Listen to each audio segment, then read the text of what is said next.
pray, and I'll be honest, I pray every day, help me to be as faithful to you as you are to me. I know it's not going to happen until I see him, but I want it. That's what I want. Because his faithfulness keeps surprising me. It keeps amazing me because I know me, and he keeps meeting me in places he doesn't belong. Right. But because I'm there, he chooses to be there. Because I somehow am the desire of his heart.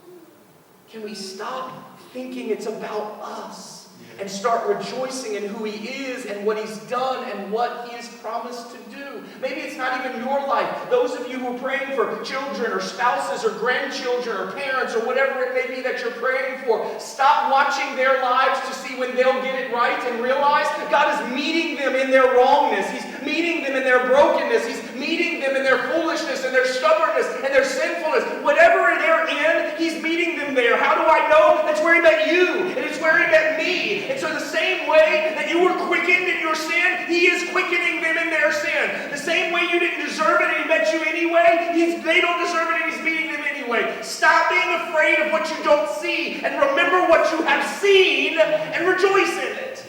Because somehow when we rejoice in what we've seen God do, it reminds us he'll do it again. Because he desires that all would be saved. Right? We say it so much, and we say it and we pray it for far off places. He desires that your children would be saved. He desires that your grandchildren would be saved. He desires that your parents and your spouses and your neighbors and your co-workers. He desires that the people you love would know him because he loves them more than you ever could.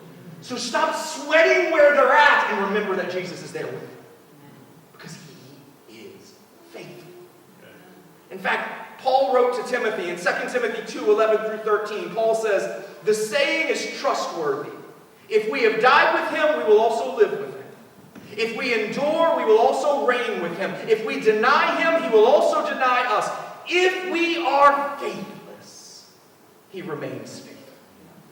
For he cannot deny himself.